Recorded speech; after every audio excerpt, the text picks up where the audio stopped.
Assalamualaikum warahmatullahi wabarakatuh. Kami dari kelompok 10 beranggotakan Ahmad Ainul, Ananda Vidya Pengestu, Sandi Yuda, dan saya sendiri Muhammad Malik Akbar. Di sini kami akan menjelaskan materi tentang pemupukan karyawan. Baik, sebelum masuk ke materi, di sini saya akan menyampaikan beberapa agenda yang akan kita pelajari hari ini. Yang pertama ada pengertian mogok kerja, yang kedua ada tujuan dan persyaratan mogok kerja, yang ketiga ada pengaturan mogok kerja di Indonesia, yang keempat ada hal-hal yang dilarang ketika melakukan aksi mogok, dan yang kelima ada mekanisme menuntut hak tenaga kerja. Oke, sebelum kita memasuki materi yang pertama, yakni mengenai pengertian dari mogok kerja, izinkan saya untuk memberikan sedikit gambaran mengenai apa yang akan kita bahas pada materi pemogokan karyawan dalam hubungan industrial ini. Oke, langsung saja overview materi dari pemogokan karyawan ini adalah dewasa ini perindustrian di Indonesia berkembang semakin pesat. Oleh karena itu, pemerintah pun harus dapat mengontrol setiap kegiatan industri yang sudah ada. Dengan demikian, dibutuhkanlah sebuah undang-undang yang dapat mengontrol setiap kegiatan industri tersebut agar berjalan dengan lancar dan juga dapat bermanfaat bagi negara. Dengan begitu, ditetapkanlah sebuah undang-undang nomor 13 tentang ketenagakerjaan. Dalam undang-undang nomor 13 ketenagakerjaan diatur juga mengenai sebuah proses penyelesaian perselisihan hubungan industrial. Salah satunya adalah dengan melalui proses perundingan. Salah satu perselisihan hubungan industrial ini adalah permasalahan mogok kerja. Untuk permasalahan mogok kerja ini memang sangat kompleks. Nah, adapun untuk masalah mogok kerja ini diatur khusus pada pasal 137 sampai dengan pasal 145 dalam Undang-Undang Nomor 13 Tahun 2003 tentang Ketenagakerjaan. Lebih lanjut lagi mengenai peraturan pelaksanaan mogok kerja ini diatur oleh Kepmenakertrans nomor 232/Men/2003 tentang akibat hukum mogok kerja yang tidak sah. Baik, untuk materi selanjutnya itu pengertian mogok kerja. Mogok kerja adalah tindakan pekerja yang dirancang dan dilaksanakan secara bersama-sama dan atau oleh serikat pekerja untuk menghentikan atau memperlambat pekerja. Pasal 1 angka 23 Undang-Undang Ketenagakerjaan. Sedangkan mogok kerja merupakan hak dasar pekerja dan serikat pekerja dilakukan secara sah, tertib, dan damai sebagai akibat gagalnya perundingan. Pasal 137 Undang-Undang Ketenagakerjaan. Mogok kerja sendiri diatur dalam Undang-Undang Nomor 13 Tahun 2003 tentang Ketenagakerjaan, Undang-Undang Ketenagakerjaan beserta perubahannya dan keputusan Menteri Tenaga dan Transmigrasi Nomor Kep/232/Men/2003 Tahun 2003 tentang akibat hukum mogok kerja yang tidak sah. Selanjutnya, saya akan menjelaskan mengenai penyebab dan juga dampak dari pemogokan karyawan yang terjadi di Indonesia.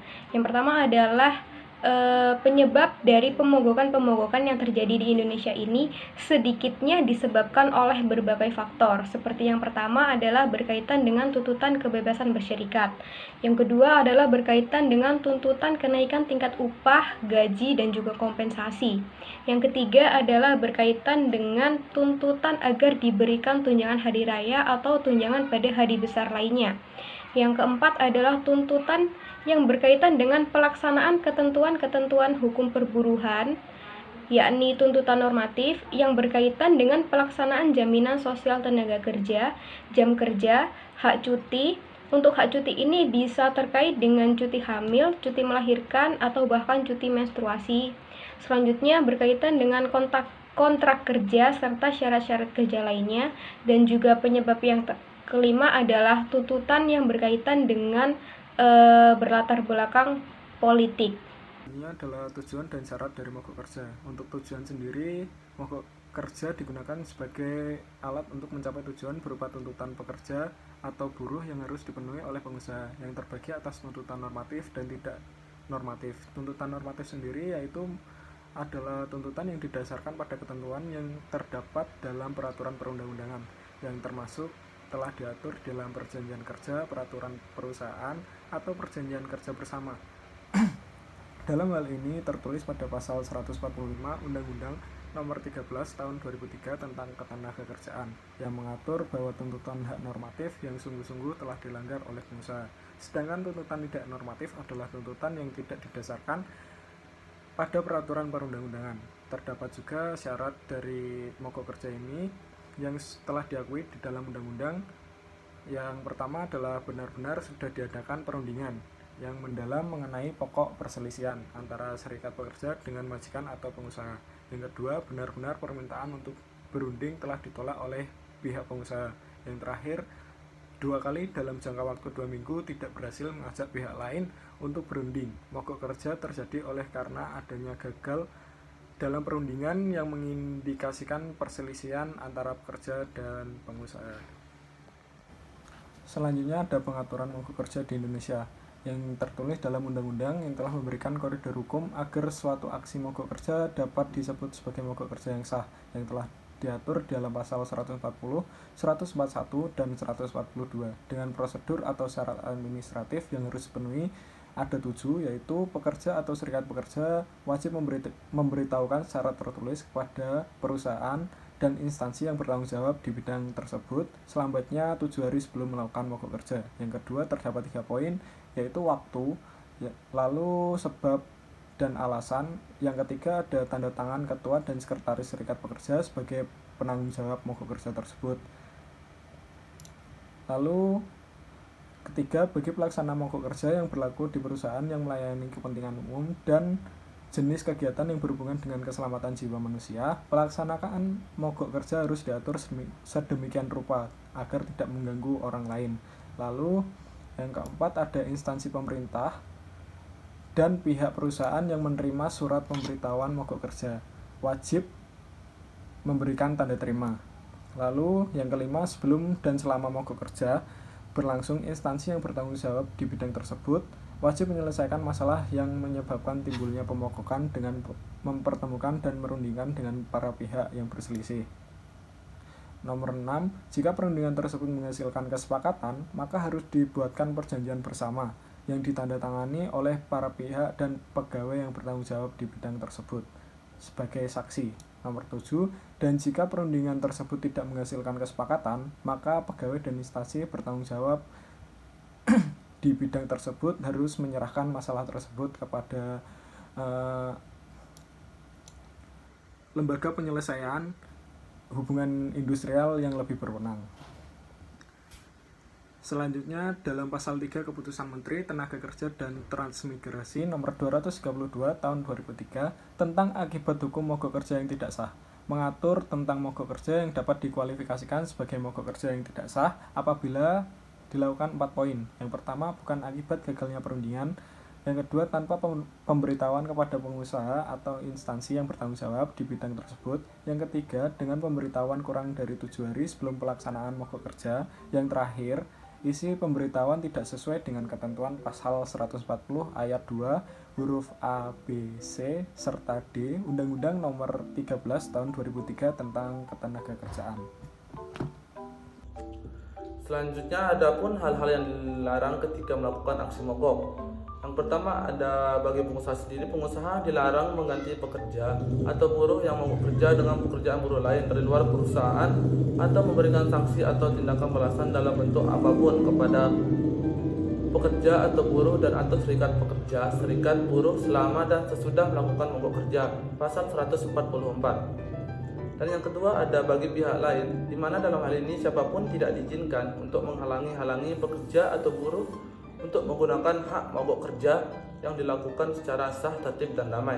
Juga tidak diizinkan melakukan penangkapan dan atau penahanan terhadap pekerja atau buruh dan pengurus serikat pekerja atau serikat buruh yang melakukan mogok kerja secara sah, tertib, dan damai sesuai dengan perundang-undangan yang berlaku. Pasal 143. Mekanisme menuntut hak tenaga kerja. Berdasarkan Undang-Undang Nomor 2 Tahun 2004 tentang penyelesaian perselisihan hubungan industrial, membagi perselisihan hubungan industrial menjadi 4. Yang pertama yaitu perselisihan hak. Perselisihan hak adalah perselisihan yang ditimbulkan karena tidak dipenuhinya hak akibat adanya perbedaan pelaksanaan atau penafsiran terhadap ketentuan peraturan perundang-undangan, perjanjian kerja, peraturan perusahaan, atau perjanjian kerja bersama.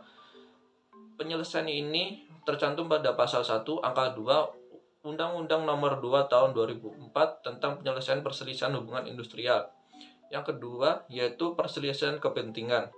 Perselisihan kepentingan adalah perselisihan yang timbul dalam hubungan kerja karena tidak adanya kesesuaian pendapat mengenai pembuatan atau perubahan syarat-syarat kerja yang ditetapkan dalam perjanjian kerja.